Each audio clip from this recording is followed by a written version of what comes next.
Is there a big, can you hear us? Is this good? Okay, I want to get this up here properly. Well, thank you all for coming. He and I have done this a couple times, Michael Wolff and I. He's written a few books about Trump. In fact, in the lobby, we're going to be selling binders where you could put all of your Trump books together in a beautiful leather embossed binder. But the first thing I wanted to ask, we don't have a limitless time. The first thing I wanted to ask you was, because in my own sense, I follow these things a lot less now, because it's a little bit disturbing, but I sense that there's a Trump 2.0 that he's changed in this term. I was wondering if you agreed with that, and who do you think is responsible for that? Who's controlling him? I don't think it's true at all. Right. I think that's one of the remarkable things about Trump. I mean, central to his pathology is that he doesn't change. He's been the same as he has always been. Right. The Trump in the White House was the same Trump in Trump Tower. The Trump in the White House was the same guy at Mar-a-Lago, and he's the same guy again. And it's almost a thing. He doesn't learn. I think probably can't learn, can't evolve. Nothing. He's a problem. There's no real information that gets to him, gets through to him. Therefore, he can't change. He can't become something other than what he has always been, this kind of fixed thing. But who has his ear? Meaning, every president who's been, I don't want to just pick on one party, but every president who's been viewed as lacking qualification-wise or intellectually and so forth, who's come into office, they had some, Reagan's kitchen cabinet, and Bush Jr. was someone who had a lot of friends in those positions because of his father. Well, this is a really important point, that there is nobody, because Trump cannot listen. I mean, profoundly. I mean, in the early days, the first Trump administration, when everybody in the White House, nobody really knew him. I mean, everybody was sort of new to Trump. And over the course of these initial weeks, they would say, "Oh my God, he doesn't read anything. I mean, how do you get information to him? He doesn't read. This is a crisis." And then they would say, "And it's even worse because he doesn't listen. So nothing gets through." And he's very upfront about this. If you ask him this question, who do you turn to? Who's your, who would you go to in a crisis? He looks at you like you're crazy and says, "I wouldn't go to anybody. I would just listen to myself. Go to myself. I'm the only one I listen to." He's completely self-propelling. Nobody.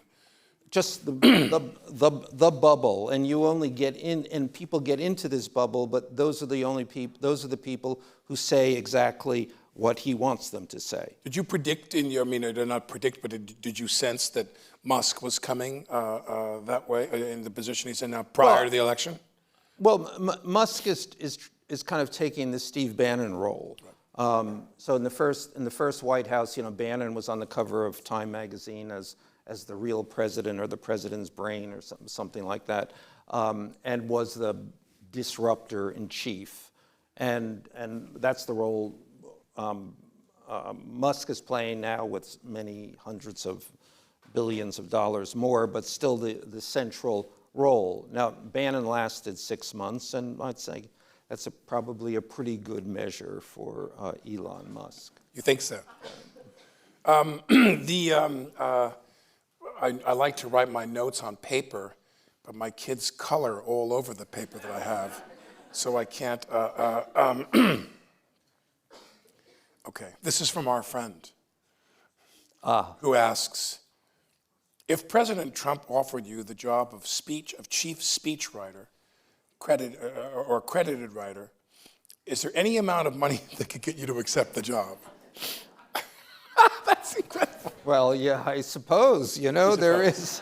I mean, let's be reasonable. It's, but I know the speechwriters, what they call the speechwriters, and of course they don't really write. There is really no speechwriter, because he veers off of the teleprompter almost immediately. And they actually call this. There's the teleprompter speech, and then there's and then there's the binder speech. And the binder speech is just these very big letter notes on what he should Large say. font. Yes, and which he then deviates from anyway, and he will say, "I am my own speechwriter," and he will. Many presidents say that or hint at that, but it's really true in his case. Well, but when you watch him in front of the Congress give their most recent address, he's, I thought he hit it out of the park in terms of delivery. I mean, the content was malarkey. It's this crap that Americans seem to need to have a fix of every now and then about, how great everything is. And but he really, his delivery was flawless, I thought. Well, he's an extraordinary performer. You think so? I mean, what are his qualifications to be the President of the United States? They are that he was the star of a top-rated reality television show for 14 years.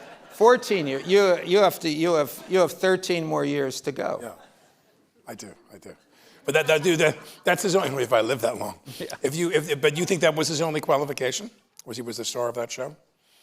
Yeah, I agree with you. I agree with you that made him, that gave him his national reputation, and it also taught him the techniques that he has used to win elections and to govern, and it's all about what makes a reality television show.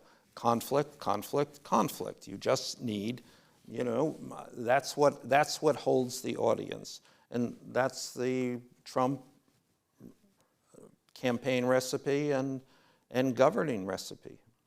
Well, when that show was on the air, I remember it was strange because I thought, most people I thought knew that these things are edited and you're creating this character of Trump as this can-do, crack businessman with all this acumen and bringing all these skills to the table. It's a TV show that was edited. And I thought people would know that, but then I go back to when I was in college at GW studying politics back in the 70s in Washington, and them saying even back then that Americans are buying political candidates like you buy laundry soap. It's all hucksterism and jingoism and so forth. And but our friend had another question, which is, what do you think things would be like under Harris had she won? Do you think it would be different if Harris was president? Yeah, I think it would be entirely different. You might say it would be more of the same, more of the Joe Biden same. I think it relatively would be, but it would not be the Trump chaos. That's what has changed everything. Now, you mentioned publicly, you were on the record as saying that there was a media blackout about your book. Let's talk about that a little bit. What was the first sense you got of that? What was the beginning notes of that happening? Who blacked you out? I'm pretty good at reading how these books are published since I've published so many of them. And this was very clearly, as soon as we went to market on this book, you felt the chill, and it's not only the media business, of course, that's feeling a chill. Law firms are feeling this chill. Other industry, everybody. Because the administration is out there, rankly threatening, and particularly for the media business. And the media business, soon as Trump was reelected, he was in this preposterous lawsuit with ABC and George Stephanopoulos, who said that he was liable for rape in the E. Jean Carroll case, and technically under New York state law, it's the finding was for sexual abuse, although even the judge said yes, but really, in common parlance, this is rape in the Bergdorf dressing room, et cetera, et cetera. They settled. And then they sued. The President of the United States sued. The President of the United States sued for libel. The President of the United States has never, ever sued anyone for libel. and ABC folded, just capitulated. Why? Because Donald Trump is, because everybody's afraid, and because ABC is owned by Disney, that has a lot of regulatory issues at this point in time, as does every other media company, who they are very purposefully threatening on this basis. You will not get your, you will not be able to accomplish your business goals if you do not suck up to us. So, and I know there's a very large media company sent a delegation. This was just the week before last to the White House, and this was told to me by someone in the White House, and they said, what do we have to do to have better relations with you? And the people in the White House said, well, you should probably look at the example of Jeff Bezos, who paid Melania Trump $40 million to do a documentary. And they said, and the other Trumps, they would be interested in Yeah. in network shows. And then here's a list of Trump voices that it would be good to see on the air. Yeah. So this is going on all over the place. And then in my case, it was easy enough just to not feature this book, which has been a particular a hot button for Trump. I have been, and this is. Did you feel that I have another question for you, but do you feel that he kind of sensed that maybe you were going to back off, and he's probably sitting there with people going, there's no way he's going to do a fifth book. No way. Out of the question. Out of the question. And I'm wondering, do you think he thought that? Like when you came with the fifth book, he's like, oh my God, here he comes again. I'm sure that, but on the third book, before I did the third book, one of his people said, God, this Wolff is doing another book. And he said, that guy gets ratings. Let's see him. And then I got my invitation to dinner at Mar-a-Lago with Trump and Melania. So will I get another invitation? Yeah, Yeah. But now the other question, though, is, it seems to me that in your profession, I don't know if we covered this before, that in your profession there's a degree of psychiatry, psychology. And so when you're with someone who tells you something, then it's assumed they oughtn't be telling you.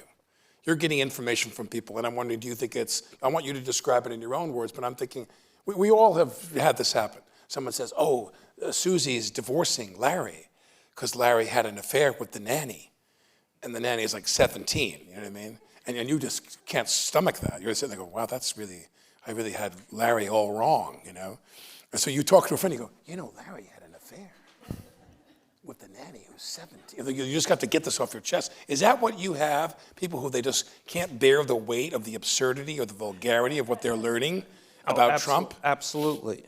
They have to tell someone. I mean, yeah, they live dual lives. I mean, there's a very important point about Trump. Anybody who knows him and is close to him, and this is truer as you get closer, hates him. Everybody. I mean, he's hateful. He treats people in this horrible way, and of course, he doesn't listen to anybody. And he's also so large that he's always kind of hulking, threatening. But then he berates you, berates. There's one point in my book where I quote him berating the lawyers. His lawyers are people he particularly berates.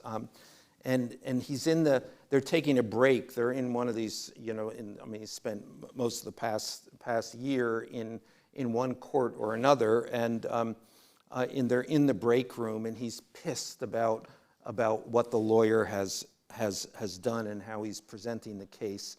And then he says, let me ask you, have you ever heard of a man by the name of Perry Mason?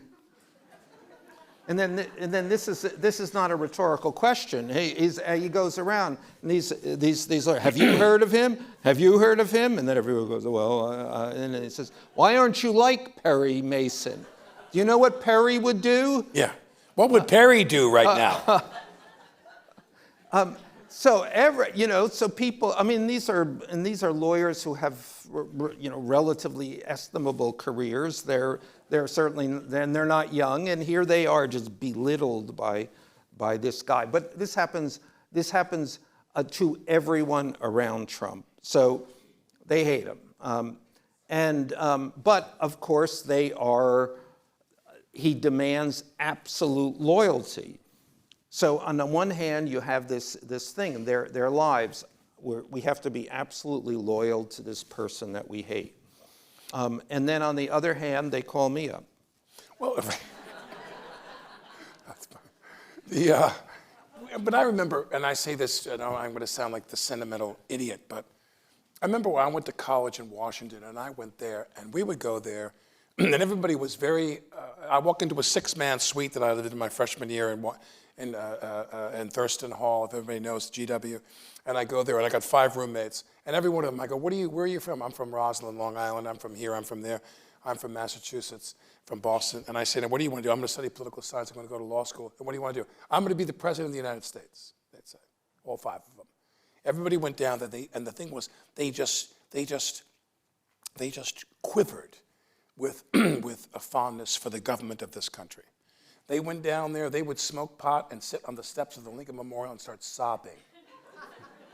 And I'm not kidding, I mean this in a very sincere way. They'd start sobbing. The beauty of what this country meant to them and their embryonic phase of wanting to work in government. And many of my friends, I'm the only one that left and who would go into show business. I'm the dumbest one in the whole goddamn bunch. And they all got law degrees and were K Street lawyers and so forth. But the point is, the opportunity to work, I worked at the FCC in my internship, I worked on the Hill in an internship, and the opportunity to work even in the toiling in the vineyards there of the off Broadway of government, they were so honored, and it was so heartfelt. They wanted to work in the government of the United States, and they worshipped it. And they read and studied, and they knew everything. We took con law. We were kids, and they were so into it. And you think of going to work in the White House, and you think of that experience being crushed and ruined by some despotic guy who's not going to make that environment so pleasant. I mean, because I remember my friends of mine who worked in the social secretary's office of the White House. His friends, by the way, are now the deep state. They're the deep state. Yeah. Elon Musk. No, I'm kidding. But you're saying that in this book, what would you say the difference would be? He's what now as compared to 2016? He's more. Erotic. He's very good at this, and so let's understand that what he does, how he thinks, what he does is all related to headlines. That's the goal. The goal is not policy. The goal is not a legislative agenda. The goal is perish the thought, not his legacy. It is today's headlines. And if he doesn't dominate them, if he isn't almost present in each and every headline, then he dies a little. So the New York Times almost every day now, with every day is not one Trump story, but every story is a Trump story, is what he aspires to and what he's accomplished. That is the accomplishment. It's not the policy. It's not peace in Ukraine. It's not deporting everybody he wants to deport. It's none of these things. First and foremost, I mean, if it happens, that's fine. But first and foremost for him, it is the headline. Did any Republican legislator talk to you with any kind of dismay about how much power he's ceded to? Yeah, everybody talks about Trump privately with incredulity, dismay, horror, frustration, resignation. How do they feel about Musk, him ceding all that power to Musk? It could be theirs. Yeah, I mean, they even now, I think actually most of the rage is now directed at Musk at this point in time, which Trump, again, Trump is stupid, but not stupid. And he understands that. That's the usefulness of Musk at this point in time. He's a fall guy. Yeah. What do people, I'm reading my notes, I'm sorry. What do people, after all these years with him, 2016, he loses in 2020, here we are with him again. And what do people still not get about him? And I mean beyond the personality indices and so forth, what do you think people don't understand? In other words, does he have no passion to make history and to, with any kind of positive, I mean, every administration and every leader in the Congress has a legislative agenda, which would the cliche is the bold legislative agenda, whether you're Teddy Kennedy or so forth. What do you think he wants to accomplish? I think the confounding thing, I think what, in one of the things that has stumped the media for now 10 years on this story is that, you know, if you're a political writer, you come to this and you say, you know, we understand basic things. Politicians want power. They want they want a list of policies, or they come out. They're like your roommates. They grow up in this climate, and they're part of it. And they're like Joe Biden. This is just the culmination of a climbing the ladder career. Trump is outside of all of that. What Trump simply wants, almost exclusively wants, is attention. And everything needs to be focused on him. Everything needs to revolve around him. It's attention. It's look at me. And there's really nothing beyond that. When I interviewed Trump, I mean, I've known Trump a long time just because of being a reporter in New York for a long time. But when I first interviewed him in his new political life, which was in the spring of 2016, when it still seemed preposterous that he would become the president of the United States, and I said to him, I said, okay, why are you doing this? And he said, and he didn't skip a beat here. He said, to be the most famous man in the world. And I don't think that hasn't changed at all. It's just, or if it has changed, it's, I am the most famous man in the world. Now I have to stay the most famous man in the world. But that's the motivation, and that's why it's so hard to understand this guy, to put him into the framework, into the civic framework that we all assume still exists. Well, I said this when we did the first go-round at Town Hall, and I still believe this firmly. I've said this a number of times, but it still suffocates me in some sense, and that is that you know, Trump is the only person to sit in what I describe as that cockpit of the American presidency, and a vista that no one else could ever see, ever. Only the President of the United States sees what the President sees.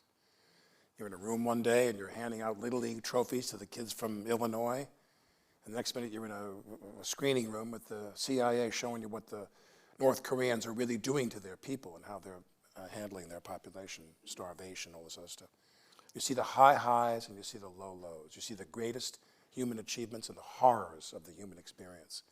And when you come out of that, you're changed. You change inside that experience. Every man, because it's only been men, every man that's ever held that job has been changed by that job except one.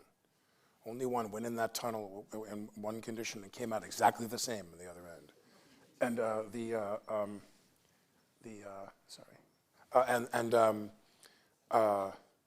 you know, for me, I look at him and I think, and again, nothing I'm saying is real or truthful or whatever or accurate. But I do worry, because I have some friends who are Republicans. They're all what we used to call Rockefeller Republicans.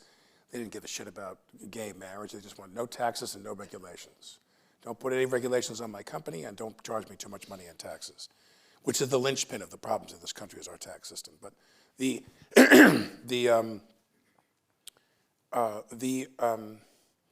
think that now I think that if Republicans don't do something to express their concerns, they're not going to impeach him again. He's got a safe thing in the House for now. It looks like maybe it will stay that way if he allows elections.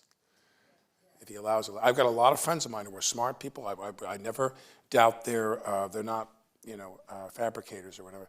And they say their concern is that these guys are pushing people in protest to be able to call martial law and suspend elections in 2026. So just to wrap this up, I'm sorry, but this idea that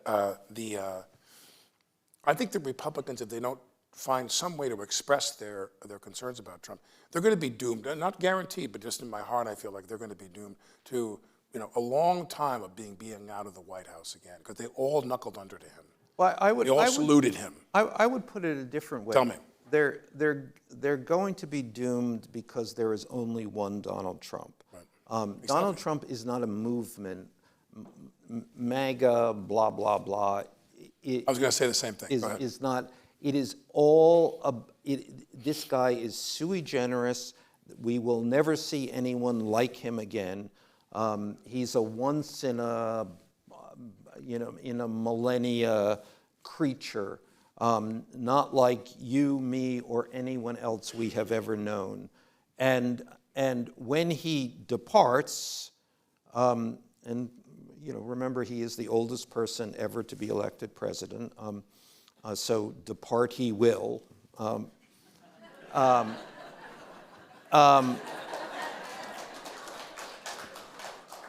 Then it's over for the Republicans. Then Yes. they're not going to know what to do. Then it's like, I believe they're going to struggle to recover from this for many years to come, because they all saluted him, or they all saluted him, and that it's been tough. But I think that it's not. Vance is not going to pick up the torch here, because first thing, Trump is going to cut Vance's head off at some propitious moment, and everyone else's. So it is. I mean, that's, I suppose, in a way, the good news. What's the difference between, how are we doing on the questions? We're going to give you up on the questions when? Anybody here? The staff ran off to go have Chinese food down the block, and we're here. The difference between a writer and a political reporter. You recognize the difference between the two. What is it? Yeah, well, I think that's one of the things. I think the problems in getting Trump on the page is that he's political reporters.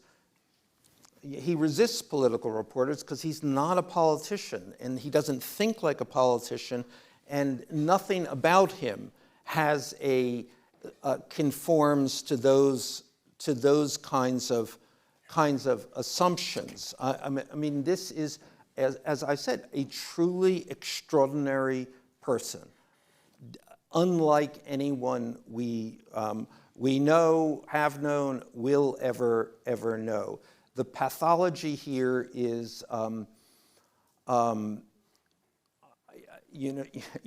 as I say, it's a very interesting situation when everybody hates you. Your wife hates you publicly. Your children, well, it's funny because when we did, children hate you. So that's hard for political writers, and it's why I would argue you need a writer, a real writer.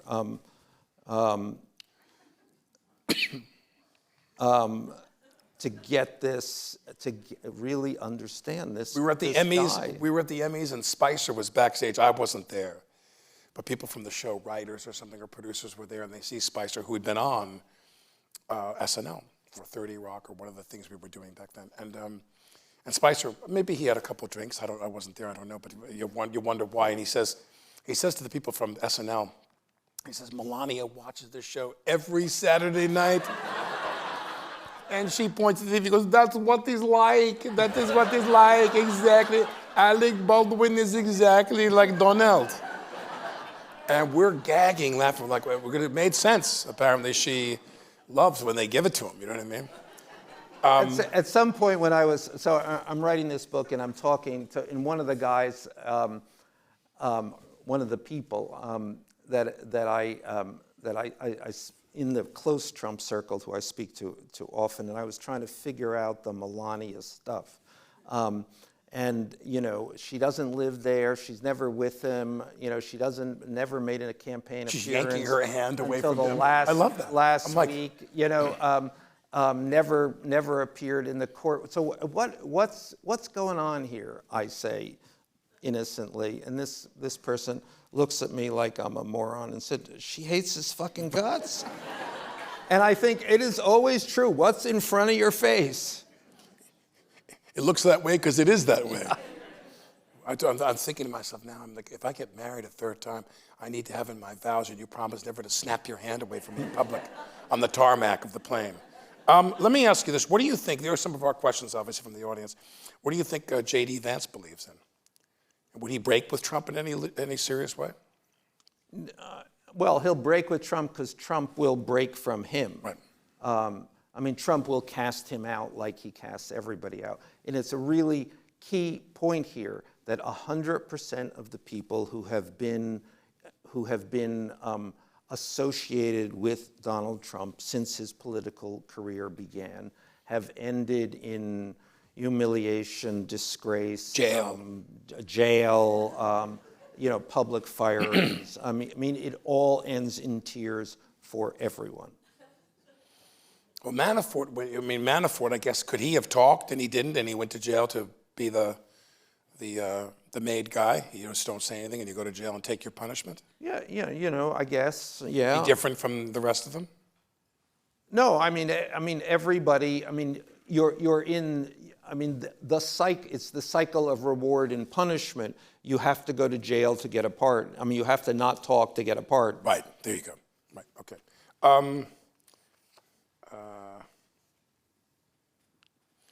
If the press stopped feeding headlines, so many all day, every day, what would it? Stopped feeding headlines. That's what they say. I'm not quite sure I follow that. Well, I mean, that's very hard for the press because Trump actually makes headlines. Right. I mean, it's not as if they're writing about him without reason. I mean, he's doing the most extraordinary things. I mean, Trump writes his own narrative. I think he gets up in the morning and that's what he does. What are we going to break today, which will give me a headline? Not one headline, but all of the headlines. So I don't know what the media. I mean, yes, long time ago, I guess if they had not written about Donald Trump, then he would not be Donald Trump. But that's what he's good at, producing those headlines. Well, there's very few people you meet in that realm who are like what I'm about to describe, which is somebody who you have no hope of changing them.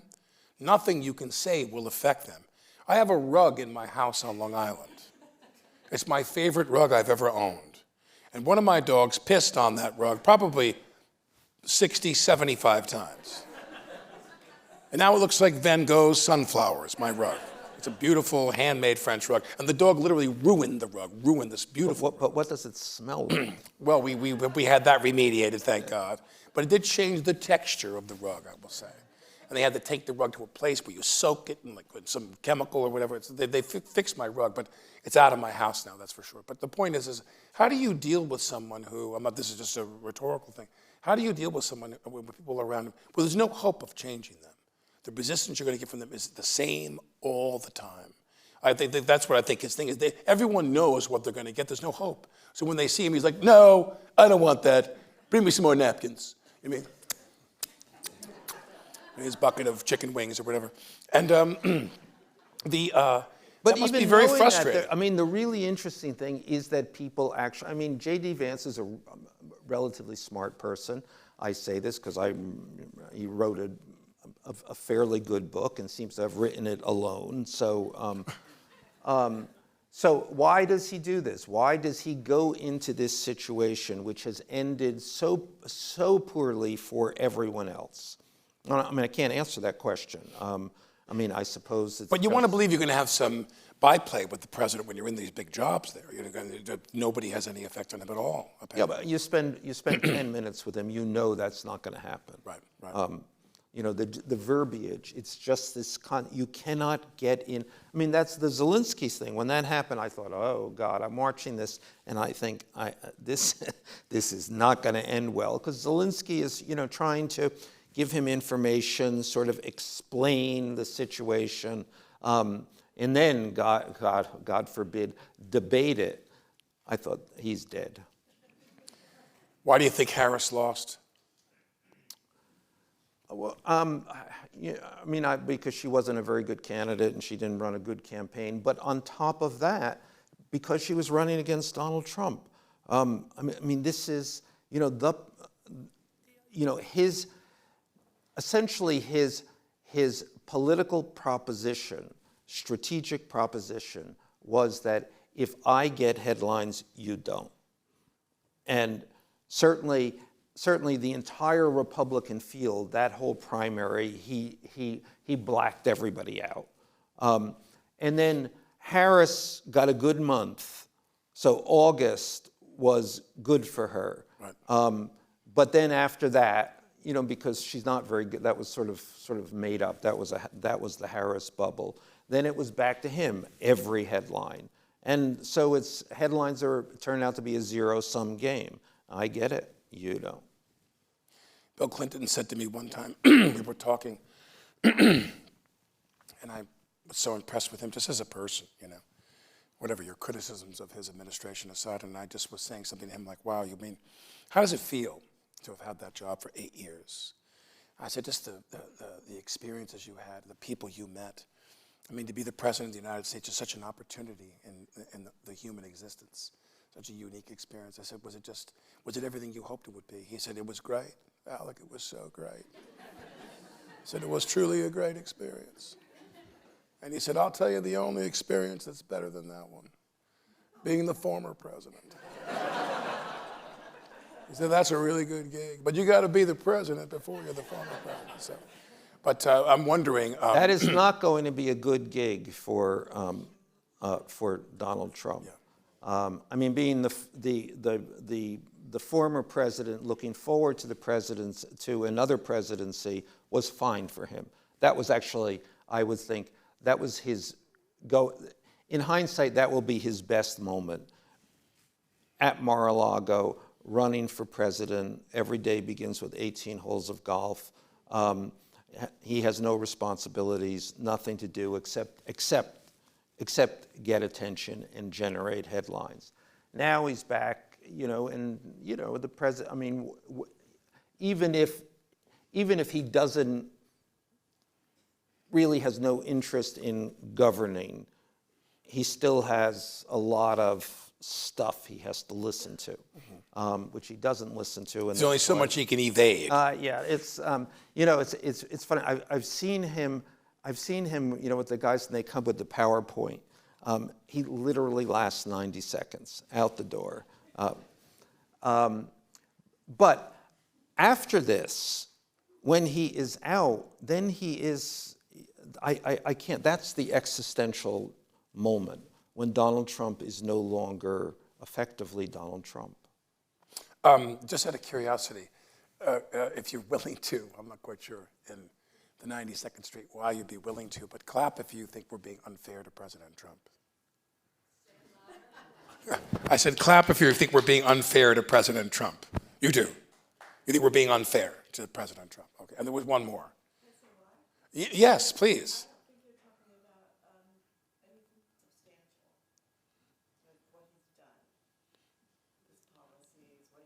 Well, I think that what we are. I mean, if I might. We haven't discussed his policies. If I might argue, my premise would be that there are no policies. There are just headlines. Now, headlines become a kind of policy.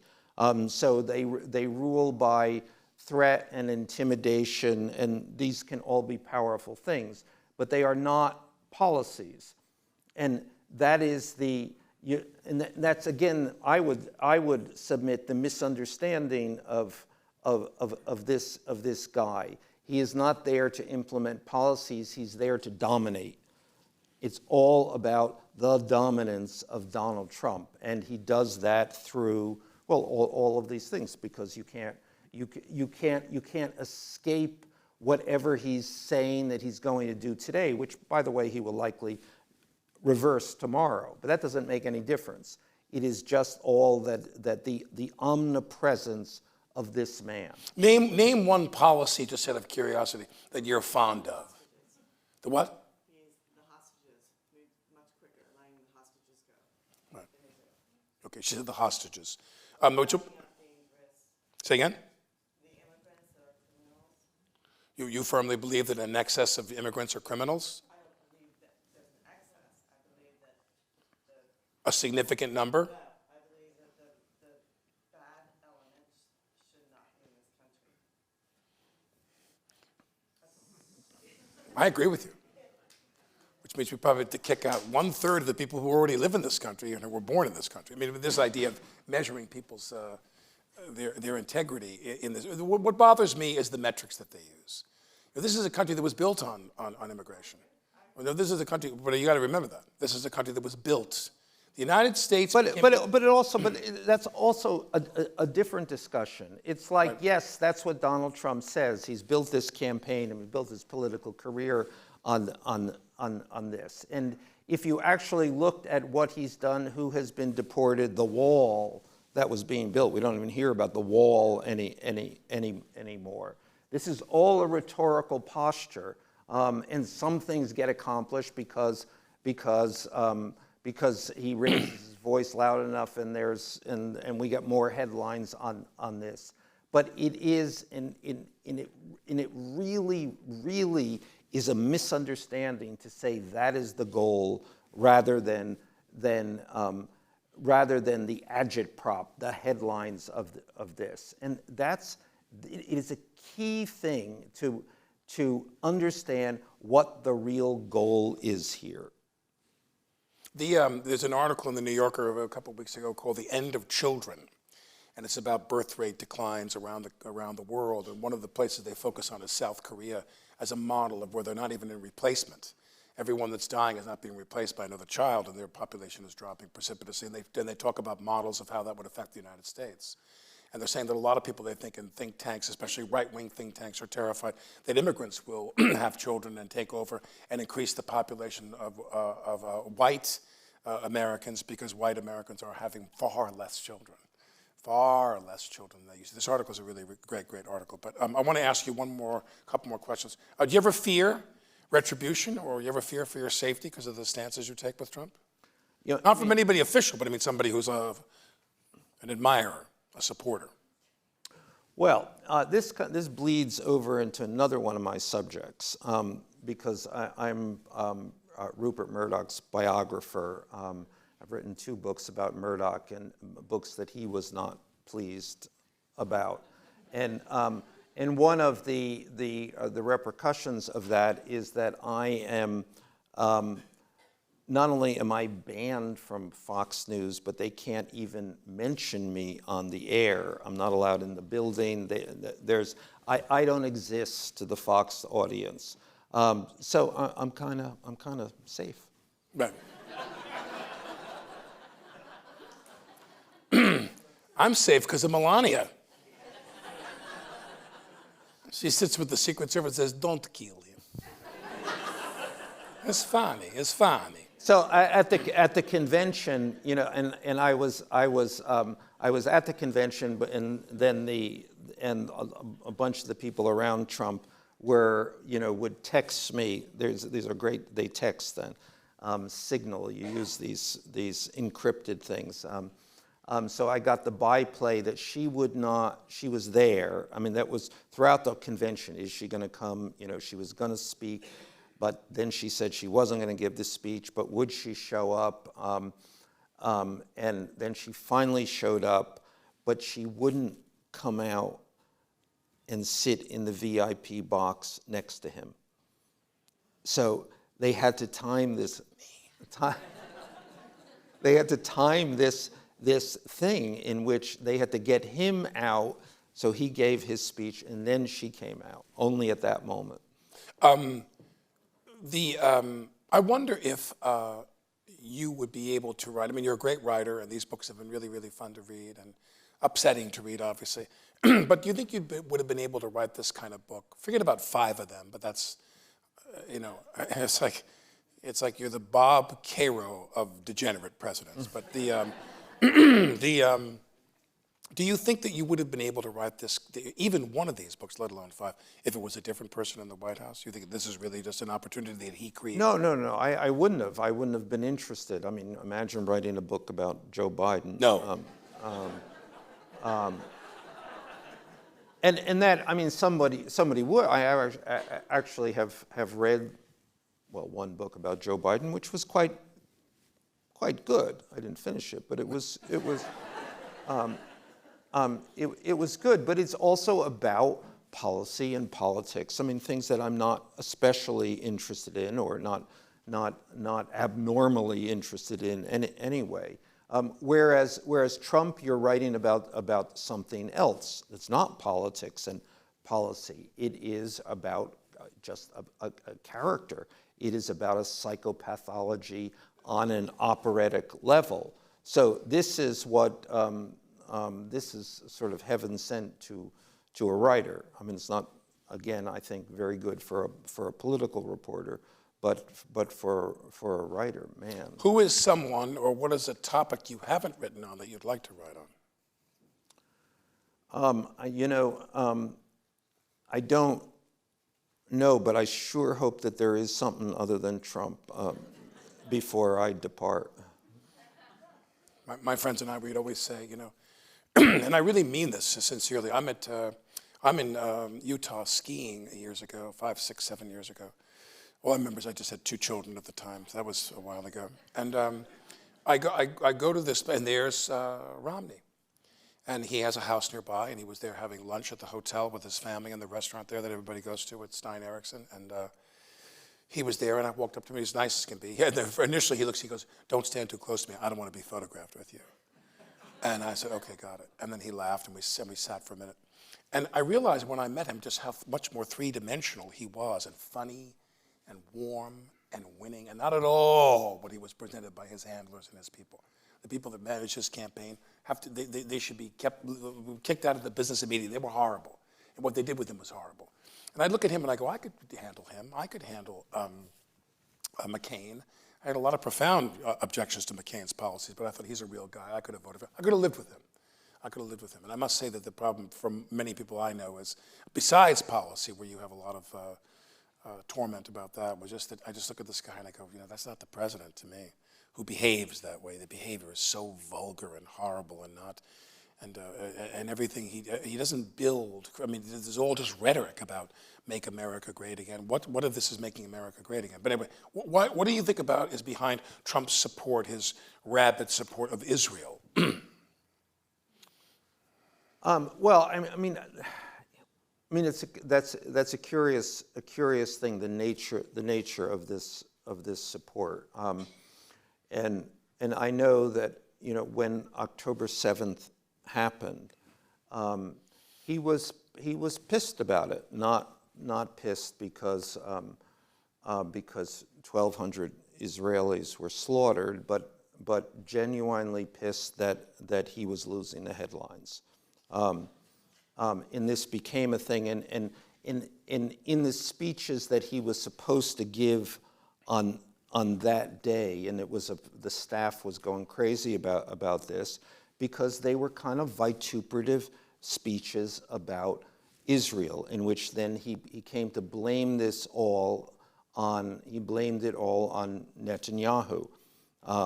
This happened because Netanyahu, you got to follow this because it's really, because Netanyahu called and congratulated Biden shortly after the election. Therefore, that aided Biden in being able to claim the victory and steal the election from Donald Trump. Therefore, and if Donald Trump had still been president, then Hamas would never have done this. Therefore, it is, again, all about Donald Trump. Does somebody record that? I have a headache from that answer. That's really. I remember when all that went down. I mean, I was like, I swear to God, I'm not funny. I'm not clever. I'm none of this. And even I was sitting there going, when all the aftermath of that and the things he was saying recently, and I sat there and I go, oh my God, is he really going to talk about Gaza Lago? And sure enough, somebody comes and says Gaza Lago on the news, and he's going to turn the Gaza Strip into a resort. It's going to be a resort. I'm like, okay. We're going to take one more from the audience. I'm sorry, I can't hear you. I don't know if I'll be jumping on a line, but I do have a quick question for Mr. Wolff. Go right ahead, please. Early in your book, which I just began reading, you used the phrase shock and awe, which I think is you were describing behaviors of Trump that were alarming, disturbing ideas of his. And I've been thinking lately about, is that something that's happening now? These things feel a little bit like bombs being dropped. Greenland, Canada, terrorists. No, of course. I mean, that's exactly the operation here. Nobody else can think about anything else because he's dropped a further bomb. Bomb today, a bomb tomorrow. And it doesn't really, none of these things necessarily add up to anything. We are not going to take over Greenland. We are not going to take over Canada. But this has now occupied an enormous amount of mental space for everybody, an enormous amount of headlines. And this is an extremely effective way of maintaining your own dominance. And that's what we are seeing. Every day is about dominance. Do me a favor, clap if you've seen the movie The Apprentice with Sebastian Stan. See that movie? That's a really, really good movie, and he does a great job of playing him as a young man. Last question. Who do you think had more influence on him? Or maybe it was a mix of the two. Fred Trump or Roy Cohn? Yeah, I think probably Fred. You think so? Yeah. Fred was a real beast. Right. I think made him angry, made him resentful, yeah, bitter. Compared to Fred, Roy was a pussycat. Yeah. Right. Let's please have a round of applause for our special guest, Michael Wolff.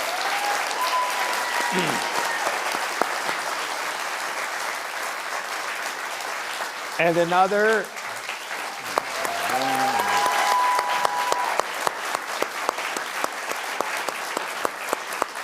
And the name of the book is? In the what? The name of the... Oh my God. On the 5-yard line, you fumbled the ball. And the name of the book is? All or Nothing. All or Nothing. Thank you all very much. Thank you.